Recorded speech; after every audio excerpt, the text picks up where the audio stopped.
Straight ahead.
They built this house to keep all the crazy people. Which one? Is that right? The mentally ill, huh? Public Interesting. hospital. Oh, that's nice. Yeah. Is that? Now, wait. President was out in Vietnam. When? Down in Assassinated. South Oh, he's vice president. Oh, I see. Oh, we did it wrong. Walter Cronkite. I got him. I didn't know that. Look, his shirt's hanging out. He's the prince. Well, we got almost. Hey, and President Reagan. Yeah. Oh, that's nice. Yeah. Too small. Take that to work. Yeah, I did. They have a hippie thing party one. Yeah. She was in it. Oh, that looks nice. Look like a colonial housewife. Yeah. That's on me. Try one of the ones with the gold Do you trim. have a red button? Do you have a red light on? Well, push Green the light. Oh, is that right? Push that button when you can try one of these, right? Oh, I like the tri-corner. These are neat. They're all tri-corner, aren't they? I get it like $18. That's a little small, isn't it? Yeah. Fly of the bounty. Huh? Yeah, this is great. I figure that is one, right? John, Yeah. John, hey, come back here a minute. I want you to see this pipe. I want to take a picture still of you with this big mark. Come here. This is the kind of pipe they used back in those times. Let me show you. And a tavern pipe. That's what they used to smoke in the taverns years ago, using Virginia tobacco. Huh. Assistant, early Virginia, Mayor. John D. Rockefeller Jr. responsible for it all. Beautiful, isn't it?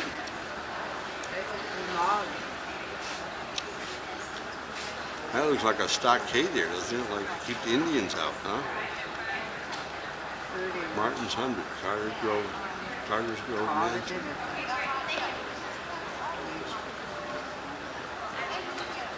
Carter's Grove did a beautiful job. I never pictures.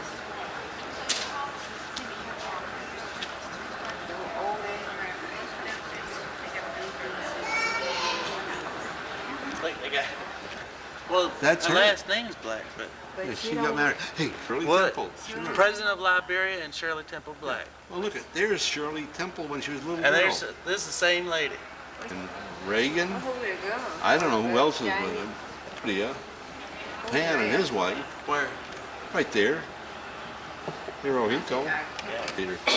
Hey, you know, I've been through a lot of presidents in my life. Hey, Oh. who is it? George Papandreou, Oh my God. Prime Minister of The Greece. Oh, okay.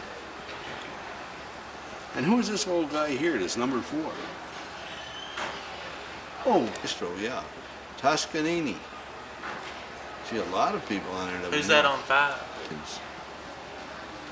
Do you know who this is right here? The 17? Douglas Oh, Fairbanks. Douglas Fairbanks. He was an actor. Kirk Douglas. Kirk Douglas. Oh, he's number 15. John. President of the Philippines. Omunos. Diosdados Mascapagal. What's his last name? Mascapagal. I don't know. And who is this guy, number 23? You know? Prime Minister of Ireland. What's his name? Jack Lynch. I don't know him. Never heard of him. Tell me who number 30 is. I don't recognize him. Prime Minister Denmark. Delmar Bonstar. Don't know him. Hey, here's Eisenhower and somebody else in Churchill on 24, right?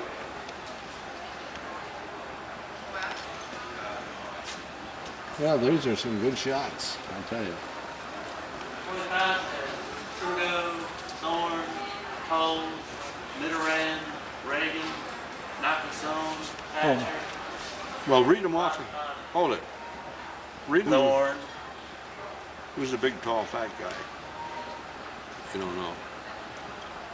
This was a big meeting they had in Williamsburg. Reagan's the biggest guy there, isn't he? I recognize that. To a small but powerful nation with ancient European rivals. A nation with already crowded cities. A nation long ruled by an established church and royal family. A nation where land ownership was the key to personal power and liberty. An ordered, bounded landscape with little room for growth. A seafaring nation that was looking to the New World for the material resources to increase its wealth and power. Among the lands it sought to control in this New World was the Chesapeake Bay, one of the richest estuaries on the planet. Here, the land that was the limiting factor in England was rich and bountiful. The English colonists found many ways to exploit this new land. They also found a way to become rich. But growing and processing tobacco required vast amounts of labor. The Europeans captured other people from Africa to buy and sell as laboring property. Through this economy of tobacco and slaves, the population of the Chesapeake grew and expanded westward. The original capital at Jamestown was no longer suitable for the growing colony. The leaders of the colony chose a new site on the ridge of the peninsula, midway between the James and the York rivers. They named it Williamsburg.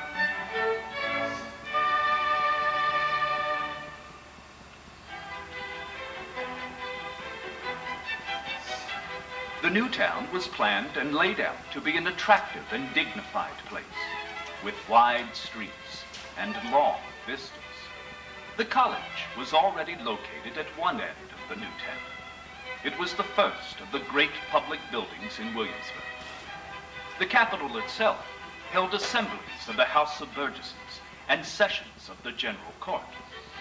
They could meet for months at a time, drawing in political leaders, their families, and their servants from outlying plantations. The population of the town was about equally divided between the relatively wealthy Virginians and the enslaved Virginians that served them.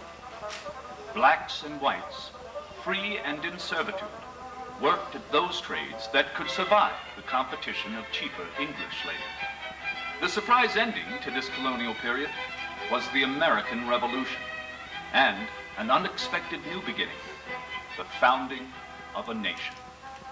18th century Williamsburg knew many men who'd led this fight for independence.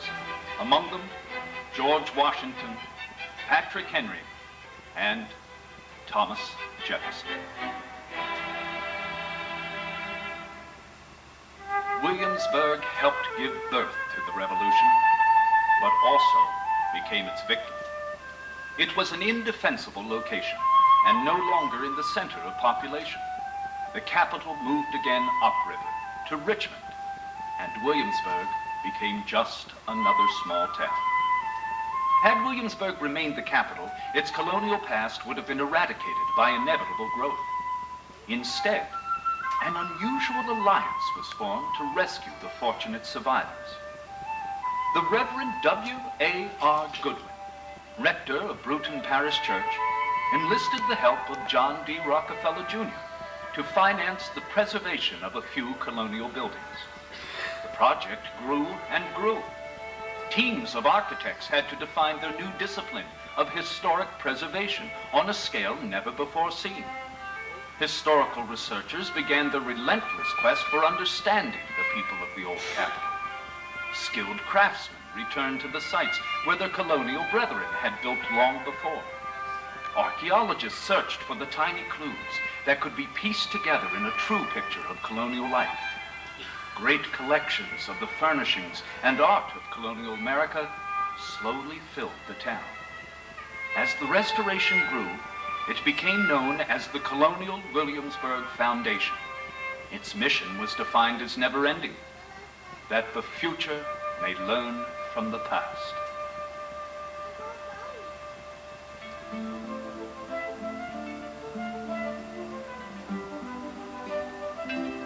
Millions of people from all over the world have discovered Williamsburg for themselves. The restored buildings, the museums, the very life of this town is made possible by the people who visit. Your ticket opens the doors to the buildings, exhibits, and events of colonial Williamsburg.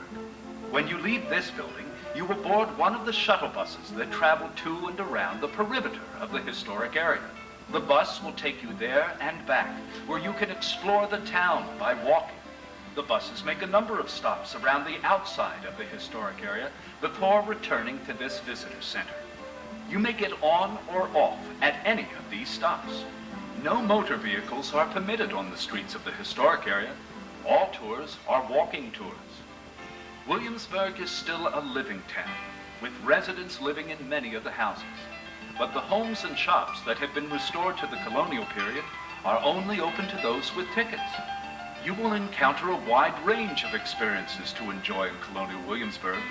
You can discover this world from the African-American perspective. You can travel with a guide through the houses, streets, and gardens. You can spend time with craftsmen who have worked years in developing their skills in historic trades. Their research and dedication provide a living link with the daily work of our ancestors.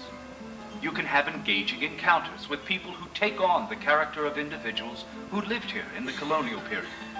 Sooner or later, you will find yourself in one of the gardens. All have been carefully researched and nurtured to grow as they did centuries ago.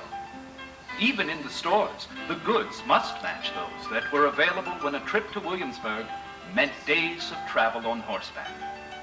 You will find still another perspective in our museums, such as the DeWitt Wallace Decorative Arts Gallery and the Abbey Aldrich Rockefeller Folk Art Center. It takes several days to get even a glimpse of all that is open to you with your ticket. But there is much more available. Some of the taverns serve customers as they did long ago. Every night offers special evening programs, and Carter's Grove, a splendid plantation on the James River, is but a short drive from Williamsburg. Your invaluable aid in planning your day is the Visitor's Companion. It is free with your ticket, and it contains a map, a daily schedule, and all the information you need to get the most out of your visit. Of course, you can always rely on any of us to help you. That is why we are here. For you. Because you have come to join us, fellow explorers, venturing into an exciting and challenging place and time.